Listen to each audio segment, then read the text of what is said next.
Go Yard. I got so much more.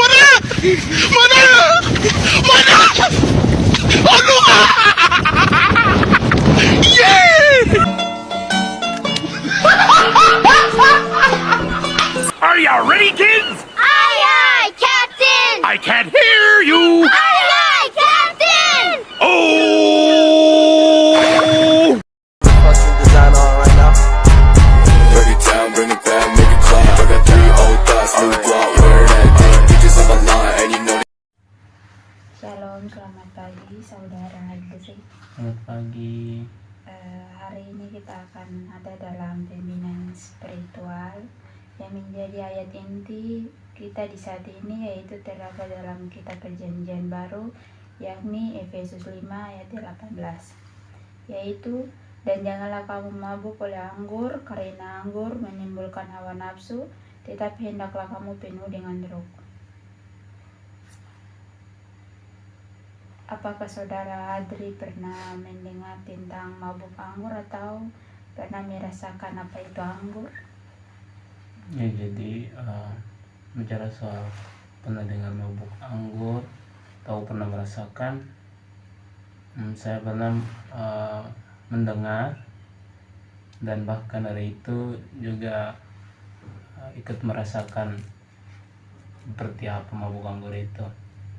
Jadi bagi saya mabuk anggur bukan hanya soal mabuk karena alkohol saja, tetapi juga bagaimana kita melarikan diri dari meminum anggur atau minuman beralkohol itu, atau mencoba untuk melarikan diri dari masalah yang menimpa dan tidak mau ambil resiko untuk menyelesaikan masalah itu, sehingga kita pergi pada meminum minuman yang beralkohol. Jadi isi dari semuanya ini yaitu Paulus memberikan 2 perintah yang sangat kontras. Yang pertama tentang jangan mabuk oleh oleh anggur. Yang kedua, hendaklah penuh dengan roh. Mabuk bukan hanya soal minuman beralkohol. Ini melambangkan kehidupan yang dikendalikan oleh keinginan daging, kesenangan sesaat, dan pelarian dari masalah. Seseorang yang mabuk akan kehilangan arah, kehilangan kontrol, dan mengikuti dorongan hati yang tidak sehat.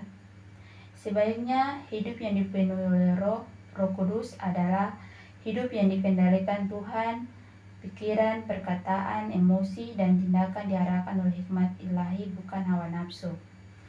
Orang yang dipenuhi oleh Roh tidak tergantung pada kesempatan dunia untuk menguat, tetapi mengendalikan sukacita dari Tuhan.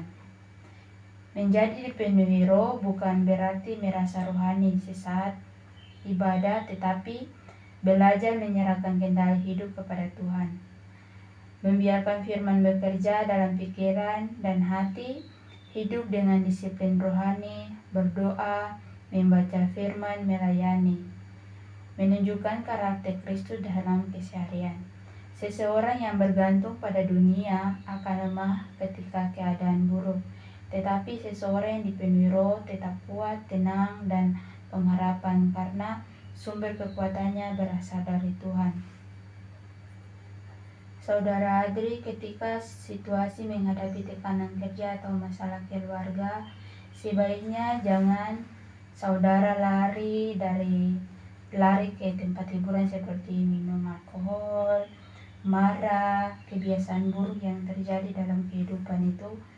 Jangan saudara Adri sering-sering melakukannya, tetapi saudara harus datang kepada Tuhan dalam doa, mengingat janji firman, harus mengampuni, menguasai diri, mencari penyelesaian dengan damai.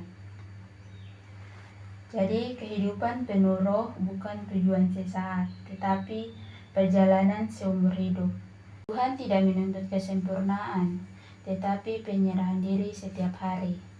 Saat kita membiarkan Roh Kudus menguasai hati, pikiran, dan tindakan kita, hidup kita akan menghasilkan buah, damai, sukacita, kesabaran, kebaikan, dan kasih yang menjadi kesaksian bagi kita. Mari kita satu dalam doa. Doa mulai. Tuhan Allah Bapa yang penuh kasih, kami datang ke hadapan-Mu dengan hati yang rindu dipenuhi Roh-Mu. Terima kasih karena melalui firman-Mu hari ini Engkau mengingatkan kami agar tidak dikuasai oleh hal-hal duniawi yang menyesatkan, tetapi hidup dalam kepenuhan Roh Kudus. Ajarlah kami ya Tuhan untuk tidak mencari pelarian di dunia ketika masalah datang, tetapi mencari Engkau sebagai sumber sukacita dan penguatan kami. Biarlah Roh Kudus memimpin kami dalam setiap situasi, di dalam rumah, pekerjaan, dalam keluarga, dalam pergumulan, dan dalam pelayanan. Tolong kami agar hidup kami menjadi kesaksian tentang kebaikan-Mu. Biarlah buah Roh nyata dalam karakter kami, sehingga orang-orang di sekitar kami dapat melihat kasih Kristus melalui hidup kami. Kami menyerahkan pertemuan pembinaan spiritual ini ke dalam tangan-Mu. Perkuat kami sebagai satu tubuh Kristus, agar kami saling menopang dan saling mendoakan untuk pertumbuhan dalam hidup kami. Dalam nama Tuhan Yesus Kristus kami berdoa, amin. Amin. Sekian dari pembinaan kami di pagi hari ini. Semoga firman Tuhan dan renungan singkat tadi bisa menjadi pedoman dalam kehidupan saudara Adri ke depan. Sekian dan terima kasih. Shalom. Pembinaan spiritual di saat ini yang terdapat pada Efesus 5 ayat 8 dapat disimpulkan bahwa hidup sebagai orang percaya harus memberikan hidup kita dipimpin dan dipenuhi oleh Roh Kudus, bukan oleh hawa nafsu, emosi yang berlebihan, keinginan duniawi yang dapat menghancurkan hidup kita atau juga pelarian hidup kita. Hidup yang dipenuhi oleh Roh Kudus bukan hanya peristiwa sesaat atau sementara, tetapi proses harian yang kita wujudkan melalui ketaatan pada firman Tuhan, disiplin rohani kita, berdoa, dan juga keputusan iman dalam kehidupan kita sehari-hari.